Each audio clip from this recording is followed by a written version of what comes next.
వచ్చి ముఖ్యాన్ని ఇంకొంచెం వెనకరండి నచ్చున్నా ఇట్లా వినోద్ కొంచెం వెనక్కిరా.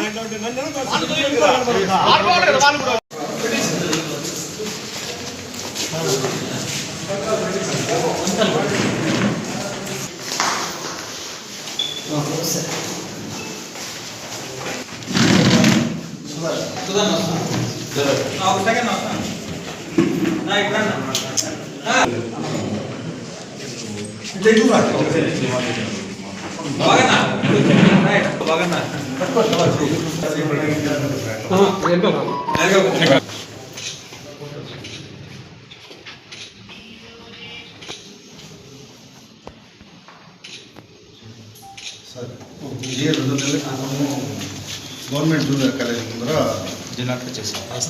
రస్తాపురం బుక్లో వచ్చి ఒక అతను షెడ్ కట్టుకుంటున్నాడు. దాన్ని మా మాజీ ఎమ్మెల్యే వెంకటగౌడ గారి ఆధ్వర్యంలో ఆ రోజు నిలుపుదల చేసాము. కలెక్టర్ గారికి చెప్పాము, మేడం గారికి ఇంటిమేషన్ ఇచ్చాము, ఎంఆర్ఓ గారికి చెప్పాము, కమిషనర్స్ చెప్పాము. మళ్ళా నిన్న రాత్రి కడతారని చెప్పేసి ఇంటిమేషన్ వచ్చింది.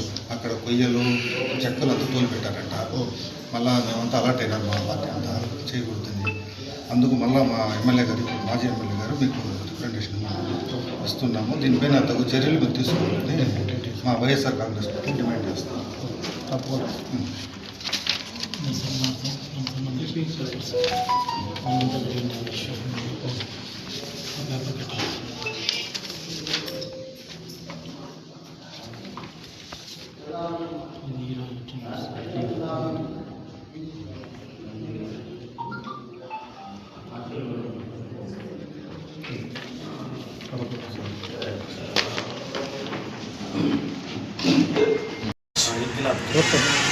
అందరికీ నమస్కారం. ఇక్కడ విచ్చేసినటువంటి మీడియా సోదరులకి, అలాగే వైఎస్ఆర్ కుటుంబ సభ్యులందరికీ నా హృదయపూర్వక నమస్కారాలు తెలియజేసుకుంటున్నాను.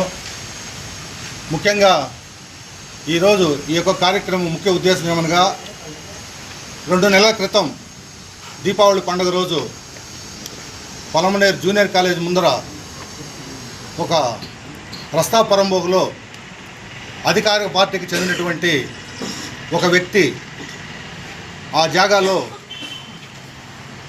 పర్మనెంట్ బిల్డింగ్ స్థాపించడం జరిగింది. దానికి ప్రయత్నం చేయడం జరిగింది. దాన్ని ఆ రోజు మా వైఎస్ఆర్ కాంగ్రెస్ పార్టీ మాజీ శాసనసభ్యులు డాక్టర్ ఎన్ వెంకటగౌడ గారి ఆధ్వర్యంలో దాన్ని ఆ రోజు నిలుపుదల చేయడం జరిగింది. ఆ రోజు ఆయన కలెక్టర్ గారితో మాట్లాడారు, ఆర్టీఓ గారితో మాట్లాడారు, ఎంఆర్ఓ గారితో, కమిషనర్ గారితో అందరితో మాట్లాడి తాత్కాలికంగా ఆ రోజు నిలుపుదల చేయడం జరిగింది. కానీ దురదృష్టవశాత్తు ఆ రోజు మా అందరిపైన కేసులు కట్టారు. నాన్ బెయిలబుల్ అన్ని కేసులు కట్టారు. మేము అన్నిటికీ బెయిల్ తెచ్చుకొని ఈరోజు ప్రజాశక్తంలో ఉన్నాము. ఇంకొక ముఖ్య ఉద్దేశం ఏమంటే, నిన్న నిలుపుదల చేసినటువంటి జాగాలో నిన్న రాత్రి సెంట్రింగ్ సామాన్లన్నీ దించడం జరిగిందని చెప్పేసి మాకు మెసేజ్ వచ్చింది. దానిపైన వైఎస్ఆర్ కాంగ్రెస్ పార్టీ మా మాజీ ఎమ్మెల్యే ఆదేశాలతో అందరూ అలర్ట్గా ఉండాలి, రాత్రుల్లో పని చేయకుండా చూసుకోండి అని చెప్పి ఆయన చెప్పడం జరిగింది. అందరూ దానిపైన ఒక కన్ను వేశారు. తప్పక రాత్రుల్లో ఆ పని జరగలేదు. కానీ ఆయన ఎనీ టైం మేము కట్టేదానికి రెడీగా ఉన్నామని చెప్పడం జరిగింది.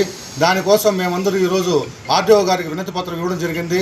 అయ్యా, మేము ఇప్పుడు కూడా చెప్తా ఉన్నాము, దీనిపైన మీరు ఎంక్వైరీ చేసి దాన్ని నిలుపుదల చేయాలని. ఎందుకంటే అక్కడ పైప్ లైన్ ఉండాలని చెప్తున్నారు.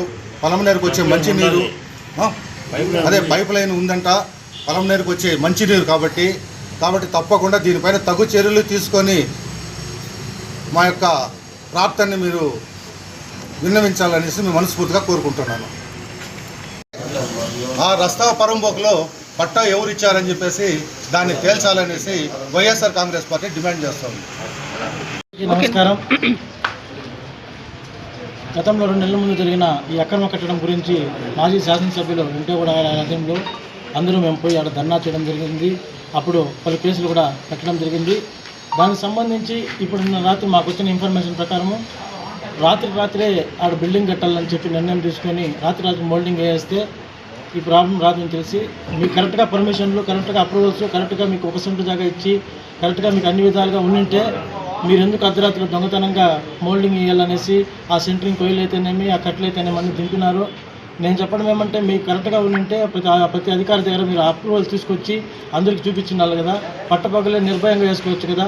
మరి దొంగతనంగా మీరు ఎందుకు రాత్రుల్లో ఈ కట్టడాన్ని వేయాలని చూస్తున్నారు? దీన్ని ఎంతవరకైనా వైఎస్ఆర్సీపీ పార్టీ అడ్డుకుంటుంది. కాబట్టి మున్సిపాలిటీ వాళ్ళు కూడా దానికి సంబంధించి 1 సెంటు జాగాని గతంలో మా మాజీ కౌన్సిలర్ గారు చెప్పినట్లు వాళ్ళకి జాగాకి ఇక్కడ జాగా లేకపోయినా ఇంకొక జాగా చూపించమని చెప్పినారు కదా. అది ఒక పబ్లిక్ సంబంధించిన పైప్ లైన్ పోయే పొలంనేరు ప్రజలందరికీ తాగునీటి సమస్యను తీర్చే పైప్ లైన్ కదా. కాబట్టి దాన్ని మనం డైవర్షన్ చేసి అతనికి ఇవ్వాల్సిన అవసరం లేదు కదా. కావాలంటే అతనికి అట్లా గవర్నమెంట్ కొన్ని ఏళ్ళుగా ఉన్నారు కాబట్టి అతనికి ఎక్కడైనా గవర్నమెంట్ సంబంధించిన ల్యాండ్ ఇంకా దూరంగా చూపించాలి. కానీ స్కూల్ పిల్లలు ఉండే పక్కలో మరియు ఆ పైప్ లైన్ పోయిన దాని మీద ఇవ్వడం చాలా తప్పని మేము భావిస్తూ దీన్ని మేము అడ్డుకుంటామనేసి తెలియజేసుకుంటున్నాం. దీన్ని మీరు దొంగదారిని చేస్తే మా వాళ్ళు కూడా రాత్రి పగులు అక్కడ గస్తీ కాస్తూ ఉంటారని తెలియజేసుకుంటూ సెలవు తీసుకుంటున్నాం.